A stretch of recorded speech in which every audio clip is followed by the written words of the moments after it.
Hola, que tal? Ah.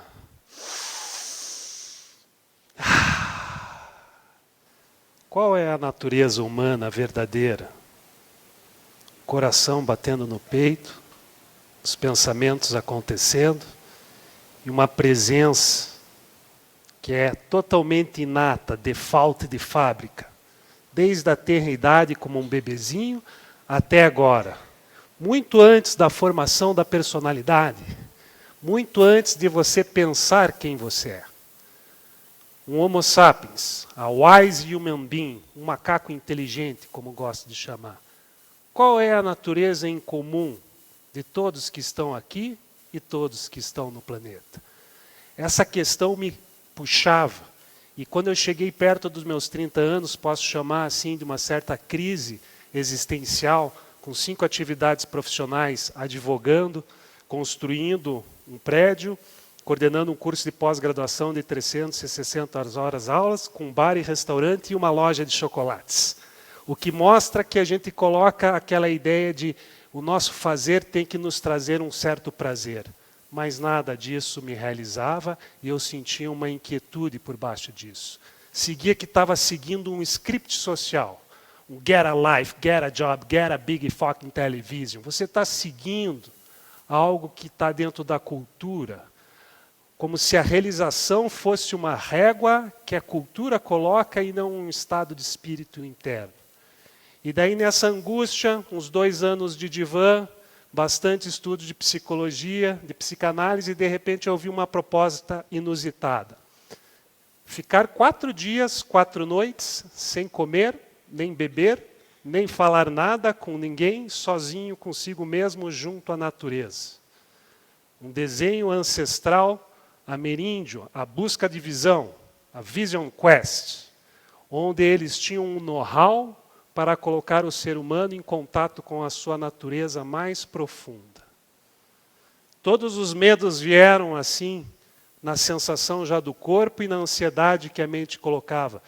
Tem uns malucos ficando 4 dias, 4 noites, sem comer, nem beber nada, junto à natureza, só consigo mesmo, e não morre um troço desse? Tenho a dizer que morre. Tu morre para aquele que você pensa que é. Porque você já notou que você não é aquilo que você pensa que é? Por uma questão muito simples. Você não é um pensamento. Você é vida em totalidade. E eu abracei, peguei, eu vou nessa coisa. Se nada está me realizando, 5 atividades profissionais, correndo para um lado, para o outro, e eu não tenho a menor ideia do que eu quero realmente para mim, quem sabe essa proposta inusitada de busca de visão possa dar uma esclarecida, né? Um divã existencial um pouco radical, onde todos os medos vão ser confrontados e todas as inquietudes e também as memórias e, quem sabe, os próprios anseios do coração. Subi a tal da montanha e não era nada do que eu estava pensando. Foram 4 dias de desespero. Eu não conseguia ficar em silêncio comigo mesmo. Era quase um survivor. Eu comecei a perceber que a cabeça não para, ela fica pensando. Comecei a notar que eu carregava uma ansiedade latente, um pequeno estresse, uma pequena angústia que já estava depositada no corpo e que ia simplesmente, silenciosamente, minando toda a minha espontaneidade e o meu tesão de viver. Saí dessa experiência desses 4 dias completamente vazado. Não volto mais nesse troço aqui. Fiz um investimento para pagar perrengue. Passou 1 mês. Eu comecei a me sentir bem mais leve. Parecia que eu tinha deixado tijolos naquela montanha. Eu comecei a notar que tudo que eu fazia era para buscar, de alguma forma, o desejo dos outros. Da sociedade, da família, o pai, a mãe. Absolutamente todas as minhas escolhas, seja do direito, seja essa associação inconsciente de vou buscar uma coisa prazerosa, bar, restaurante, lojas de chocolate, eram coisas que haviam sido depositadas em mim e que, passado já a incorporar e tomá-las como minha, eu representava um papel de mim que não era mais espontâneo como uma criança. E daí eu resolvi, não, vamos continuar esse negócio.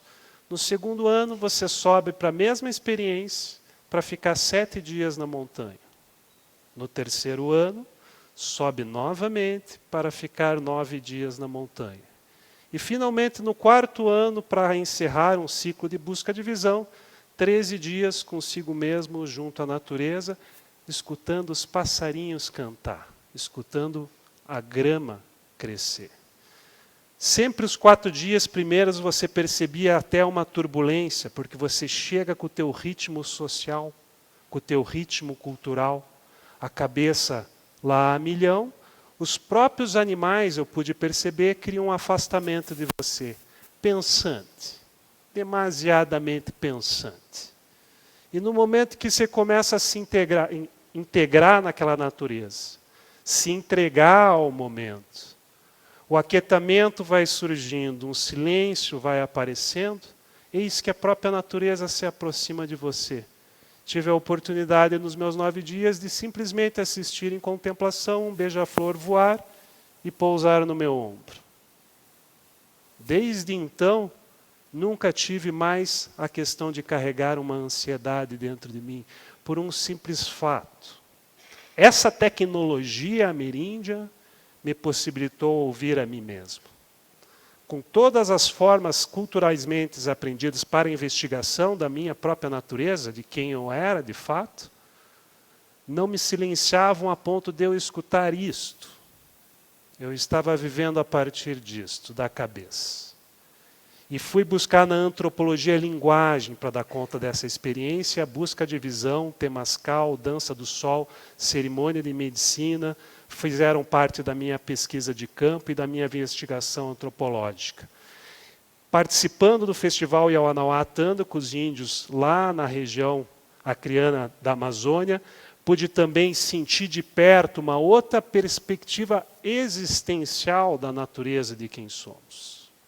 A minha jornada começou com uma busca de autoconhecimento para conhecer o Henrique, um conhecimento horizontal da personalidade, dos gostos, para poder decidir melhor, fazer melhores escolhas, buscar coisas que ressoassem um pouquinho mais para os meus interesses. Mas a pegadinha era que, dentro dessa experiência radical, isso me foi roubado e foi colocado uma proposta de quem eu era verticalmente, existencialmente, naturalmente, muito antes de um condicionamento. E poder notar isso e trazer através da linguagem de antropologia algo que já foi compartilhado nas falas anteriores e que a gente tem que ter com clareza nesses tempos. O formatamento, o condicionamento cultural do qual a gente absorve desde a tenra idade fomenta a ideia de um eu. Você seria um eu psicológico na cabeça. O tempo todo usando esse artifício para a sua navegação. Enquanto a mensagem, o legado, a herança desses antepassados que deixaram condensado em experiências tais quais como a busca da visão e o temascal, eles estão a colocar que a natureza humana é o coração. Verifica agora mesmo se a tua existência persiste na presença do presente momento, na batida do coração, ou na persistência dos pensamentos. E de verdade, em contemplação, eu pude perceber que não é você que pensa. A mente pensa. Tanto que você observa a mente pensando. Assim como a mente é algo que está projetado de fora para dentro pelos signos culturais, a personalidade reside nesse ambiente. Então, identificado com esse papel, estamos todos a sustentar a nossa persona, um personagem, representando um papel de si no mundo. Isso gasta uma energia da porra. Está simbolizado nesses tempos. Hoje em dia as pessoas se preocupam mais em aparentar estar bem do que estar bem de fato. Estão preocupadas mais em aparência da sua imagem do que aquilo que sentem de verdade, daquilo que está espontâneo e interno já em si. Se você nota, com a clareza do ser humano que você é, com a inteligência que é, o que estamos dizendo é muito claro e auto-evidente se você olha. O Homo sapiens que está aqui, acontece uma personalidade, uma mente nele. Mas, de verdade, você não é o conteúdo. Você é o contingente. A vida em totalidade no momento presente. E descendo dessa montanha, a realização de concluir um círculo de busca da visão e carregar o Temascal, que é uma outra cerimônia ameríndia que tem mais de 10 mil anos, que é conhecido também como tenda do suor, onde você entra em uma tenda com o formato de uma barriga, de um ventre, onde vão ter pedras aquecidas em um fogo, e essas pedras de um fogo masculino vão entrar no interior dessa tenda como quem fecunda, para a possibilidade de um renascimento.